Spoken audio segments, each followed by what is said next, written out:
나눔가족 여러분 반갑습니다. 오늘 말씀에서는 예루살렘 교회가 보여주는 아름다운 모습이 다시 소개되고 있습니다.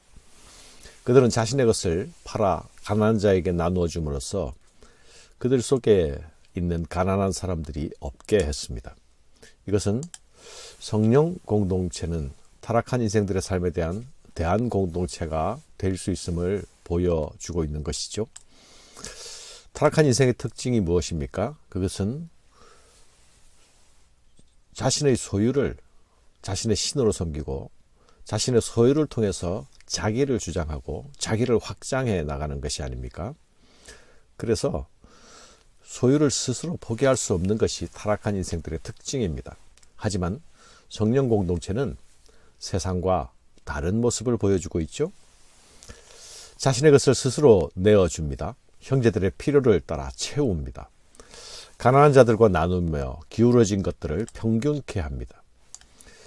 이런 일들은 공산주의가 총과 칼을 통해서 이루고자 해도 이룰 수 없었던 일이 아닙니까? 그러나 성령이 임하시자 탄생된 교회에서는 이 일이 가능해졌습니다. 믿는 무리가 한 마음과 한 뜻이 되어 모든 물건을 서로 통용하고 자기 재물을 조금이라도 자기 것이라 하는 이가 하나도 없더라. 사도들이 큰 권능으로 주 예수의 부활을 증언하니 무리가 큰 은혜를 받아 그 중에 가난한 사람이 없으니 이는 밭과 집 있는 자는 팔아 그 판 것의 값을 가져다가 사도들의 발 앞에 두매 그들이 각 사람의 필요에 따라 나누어 줌이라. 구브로에서 난 레위족 사람이 있으니 이름은 요셉이라 사도들이 일컬어 바나바라 하니 그가 밭이 있음에 팔아 그 값을 가지고 사도들의 발 앞에 두니라.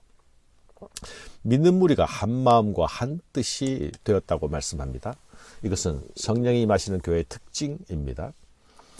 성령이 하나 되시게 하시는 역사를 따라 이들은 하나가 되어 있고 이 무리들 가운데는 성령이 충만하게 임하고 있습니다.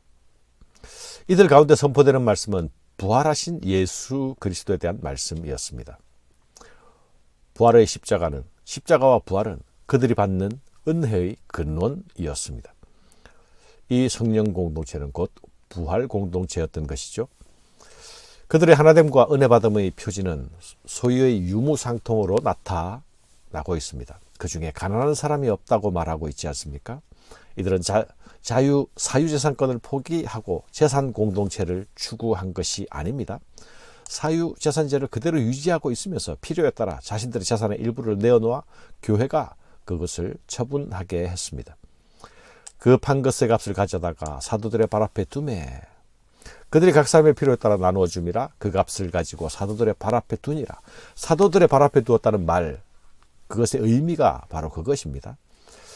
오늘 본문에 바나바에 대한 언급이 나타나고 있죠. 그의 이름이 소개되고 있습니다. 그가 어떻게 교회 유무상통에 자발적으로 헌신하였는가를 보도하고 있습니다. 바나바는 레위 지파에 속한 사람으로 요셉이란 유대식 이름을 가지고 있었습니다.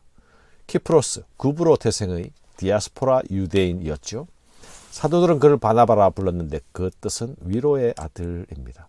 누가는 바나바를 이렇게 구체적으로 소개하고 있는 이유가 앞으로 그를 통해 나타날 그의 사역을 소개하기 위한 예비적인 포석이라 할 수 있습니다. 그러나 오늘 본문에서는 바나바는 자발적인 헌신의 대표적인 인물로 소개되고 그의 대비되는 인물로는 아나니아와 삽비라가 나타나고 있습니다. 아나니아라 하는 사람이 그의 아내 삽비라와 더불어 소유를 팔아 그 값에서 얼마를 감추매 그 아내도 알더라. 얼마만 가져다가 사도들 발 앞에 두니 베드로가 이르되 아나니아야 어찌하여 사탄이 내 마음에 가득하여 네가 성령을 속이고 땅값 얼마를 감추었느냐? 땅이 그대로 있을 때는 네 땅이 아니며 판 후에도 네 마음대로 할 수가 없더냐? 어찌하여 이 일을 네 마음에 두었느냐? 사람에게 거짓말한 것이 아니요 하나님께로다. 아나니아가 이 말을 듣고 엎드러져 혼이 떠나니 이 일을 듣는 사람이 다 크게 두려워하더라. 젊은 사람들이 일어나 시신을 싸서 메고 나가 장사하니라. 사랑하는 여러분, 예루살렘 공동체의 유무상통의 모습은 예수 십자가와 부활에 기초한 성령 공동체의 모습이 세상에 충격과 도전을 주는 거룩하고 아름다운 자태로 나타났습니다. 그러나 이런 교회의 모습을 사탄은 그냥 두고 보지 않았죠. 거기 가라지를 뿌리고 거기 죄를 뿌립니다. 순수하고 거룩한 교회 모습을 망가뜨리려 하고 있습니다. 교회 역사를 살펴보면 부흥의 역사가 있는 곳은 어디나 이런 거짓 부흥의 역사가 따라오는 것을 볼 수 있습니다. 사탄이 가라지와 죄를 뿌려대는 것이죠. 교회를 혼탁하게 만들려는 시도가 사탄에 의해서 있어 왔습니다. 아나니아와 삽비라 사건은 순수하지 못한 거짓 헌신이 강력한 성령의 역사로 저지되는 사건입니다. 교회의 거룩을 지키는 사건입니다. 이런 시도가 교회 안에서 일어나고 있다는 것은 주의하고 또 경계해야 할 부분입니다. 아나니아와 삽비라는 왜 이런 일을 벌였을까요? 자신의 재산을 팔지 않아도 누가 무엇을 하는 사람이 없었습니다. 유무상통에 참여하는 그 헌신은 오직 자발적인 헌신에서만 비롯되었습니다.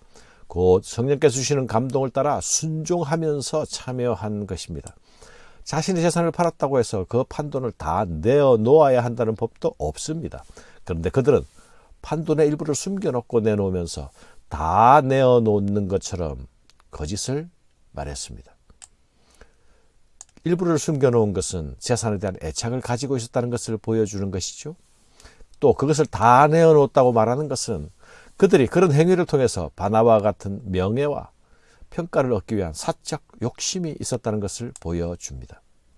겉으로는 형제들을 위한 거룩한 헌신으로 나타내고자 하는 마음이 있었고, 또한 속으로는 이런 행위를 통해서 얻고자 하는 자신들의 명예에 대한 욕망을 성취하고 싶은 유혹이 도사리고 있었습니다.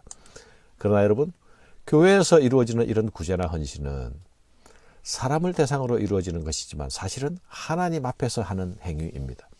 예루살렘 교회에서 그려내고 있는 유무상통의 아름다운 모습은 성령께서 인도하시는 대로 따라 순종하는 사람들로 인해서 나타날 수 있는 아름다운 그림이었습니다.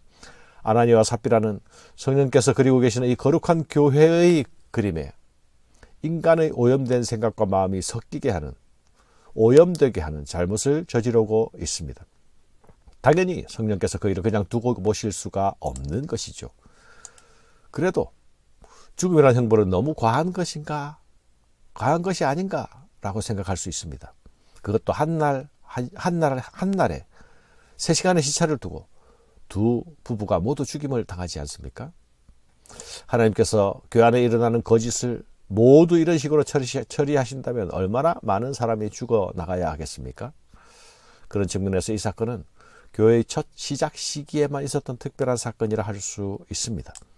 하나님은 모든 거짓에 대하여 모두 이런 죽음으로 응징하시지는 않습니다. 그러나 여러분, 아나니아와 삽비라 사건에게 내려진 형벌은 절대로 과하거나 지나친 형벌이라 할 수 없습니다. 왜 그렇습니까? 예루살렘 성령 공동체의 첫 얼굴은, 교회 공동체의 첫 얼굴은 앞으로 이어지는 교회 시대에 비추어질 거룩한 교회의 원형적인 모습입니다. 성령 공동체는 거룩한 공동체여야 하고 순결한 공동체여야 합니다. 성령께서 인도하심을 따라 순종할 때 나타나는 교회의 얼굴은 거룩한 얼굴이요 순결한 얼굴이어야 합니다. 그런데 거기 거짓이 끼어들었습니다.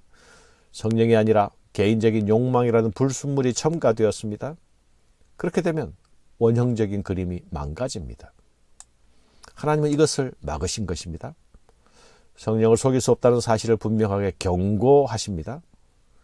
성령을 속일 수 없다, 주의 영을 시험할 수 없다 말씀하지 않습니까? 교회의 거룩을 위한 이 살아계신 하나님의 경고는 거짓으로 시험하는 자의 목숨을 바로 거두어 가심으로 하나님은 거룩한 공동체를 결코 포기하지 않으신다, 거룩한 교회의 모습을 결코 양보하지 않으신다라는 하나님의 뜻을 분명하게 나타내 주신 것입니다. 성령 충만한 공동체에 마저도 사탄이 침입할 수 있다는 사실을 기억해야 하겠습니다. 사람은 속일 수 있어도 성령은 속일 수 없다는 사실도 분명히 기억해야 하겠습니다.